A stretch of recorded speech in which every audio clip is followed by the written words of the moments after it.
अस्सलाम वालेकुम नाज़रीन। तो नाज़रीन, आज की इस वीडियो में मैं आपको बताऊंगी कि दुनिया का पहला ज़िना कब और किस तरह हुआ। तो नाज़रीन, वीडियो का आगाज़ करने से पहले आपसे दरख्वास्त है कि हमारा चैनल डीएम हिस्ट्री को सब्सक्राइब कर लें और बेल आइकन को भी प्रेस कर लें ताकि आपको हमारी आने वाली हर नई वीडियो बर वक्त मिल सके।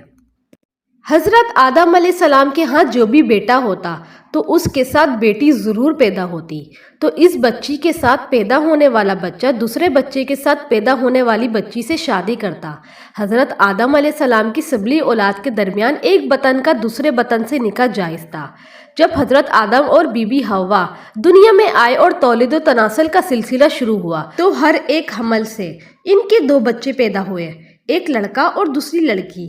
इस वक्त जबकि आदम अलैहिस्सलाम की औलाद में बाजिस बहन भाइयों के कोई और ना था और भाई बहन का आपस में निकाह नहीं हो सकता था, तो अल्लाह ताला ने इस वक्त की ज़रूरत के लिहाज से शरीयत आदम अलैहिस्सलाम में ये खुसूसी हुक्म जारी फरमाया था कि एक हमल से जो लड़का और लड़की पैदा हो वो आपस में हकीकी भाई बहन समझे जाए और इनके दरमियान निकाह हराम होगा। लेकिन दूसरे हमल से पैदा होने वाले लड़के के लिए पहले हमल से पैदा होने वाली लड़की हकीकी बहन के हुक्म में नहीं होगी, बल्कि इनके दरमियान रिश्ता अज़वाजत जायज़ होगा।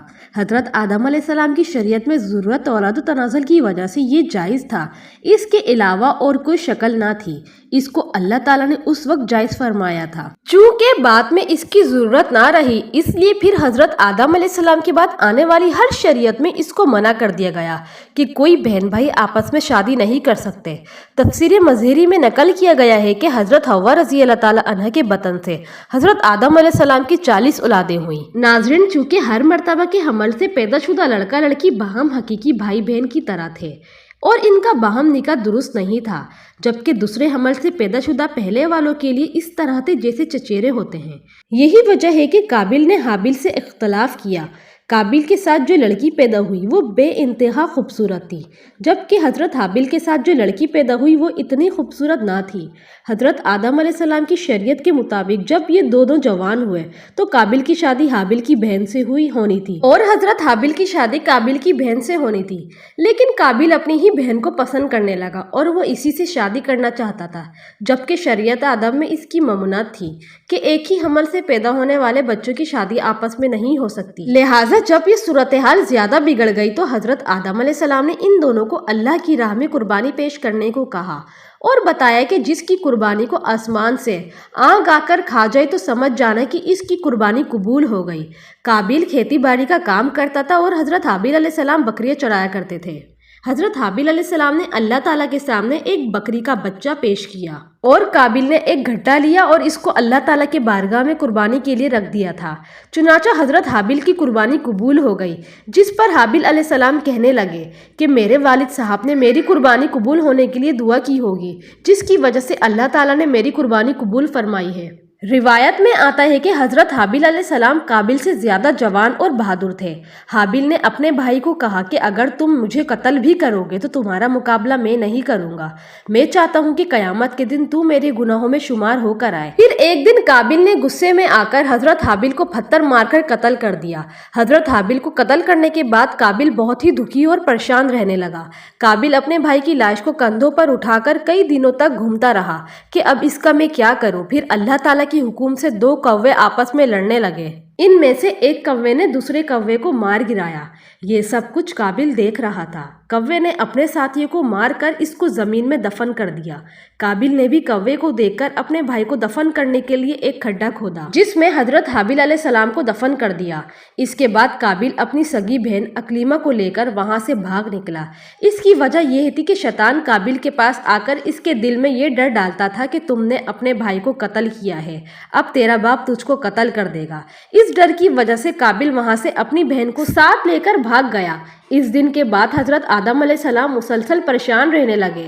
हज़रत आदम अलैहिस्सलाम अल्लाह ताला की बारगाह में दुआ किया करते थे कि ए अल्लाह ताला मुझे नेक औलाद अता फरमा।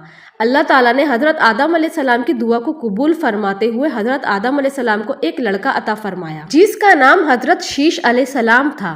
हज़रत शीश अलैहिस्सलाम जवान हुए तो हज़रत आदम अलैहिस्सलाम ने अपना जानशीन हज़रत शीश अलैहिस्सलाम को मुकर्रर कर दिया। इनको हुक्म देते हुए कहा कि अपने भाई काबिल से हमेशा दूर रहना। जब हज़रत आदम अलैहिस्सलाम का विसाल हुआ तो अल्लाह ताला की तरफ से बेशुमार फरिश्ते ज़मीन पर नाजुल हुए। انہوں نے حضرت شیش علیہ السلام کو اپنے باپ کو دفن کرنے کا طریقہ بتایا۔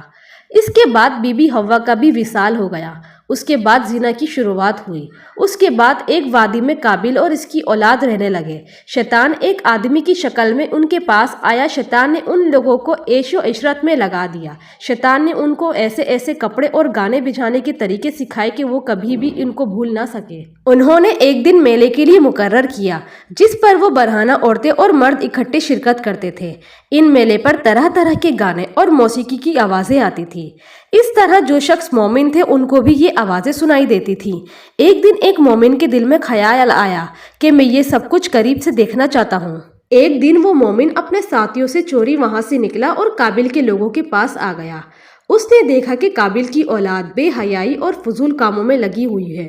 اس شخص نے وہاں جا کر دیکھا تو وہ عورتیں بہت ہی خوبصورت اور حسین تھیں۔ اس حوالے سے روایت میں آتا ہے کہ حضرت شیش اور اس کی ساتھی بہت ہی حسین و جمیل اور جوان تھے، جبکہ ان کے نسبت ان کی عورتیں زیادہ پیاری نہ تھیں۔ قابل کی اولاد میں لڑکیاں تو بہت ہی پیاری تھی لیکن ان کی نسبت مرد زیادہ حسین و جمیل نہ تھے۔ وہ شخص قابل کی اولاد اور عورتوں سے بہت ہی متاثر ہوا۔ اس کے بعد وہ واپس آ گیا۔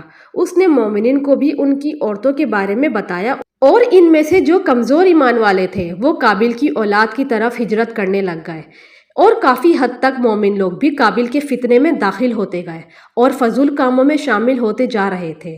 اس طرح وہ ایک دوسرے کی طرف مائل ہوتے تھے، جہاں سے زنا جیسے کبیرہ گناہ نے جنم لیا۔ روایت میں آتا ہے کہ حضرت شیش علیہ السلام کے ساتھ رہنے والے ساتھیوں کی تعداد بہت ہی کم رہ گئی تھی، جبکہ قابل کا گروہ کافی مضبوط اور طاقتور ہو چکا تھا۔ وہ حضرت شیش اور ان کے ساتھیوں کو تنگ کرتے رہتے تھے، ان کو طرح طرح کی تکلیفیں دیا کرتے تھے۔ اگر دیکھا جائے تو زنا اس وقت ہی شروع ہو گیا تھا جب قابل اپنی بہن اکلیمہ کو لے کر وہاں سے بھاگ گیا تھا۔ اس نے اپنی بہن کے ساتھ ہی اپنی اولاد کو جنم دیا۔ تو ناظرین، یہ تھی آج کی ہماری ویڈیو۔ امید کرتی ہوں اس ویڈیو نے آپ کی معلومات پر اضافہ کیا ہوگا۔ تو ناظرین، ہمارا چینل ڈی ایم ہسٹری کو سبسکرائب کرنا نہ بھولیے گا اور اپنے دوستوں کے ساتھ شیئر کرنا بھی نہ بھولیے گا۔ ویڈیو دیکھنے کا شکریہ۔ ملتے ہیں اگلی ویڈیو میں۔ اللہ حافظ۔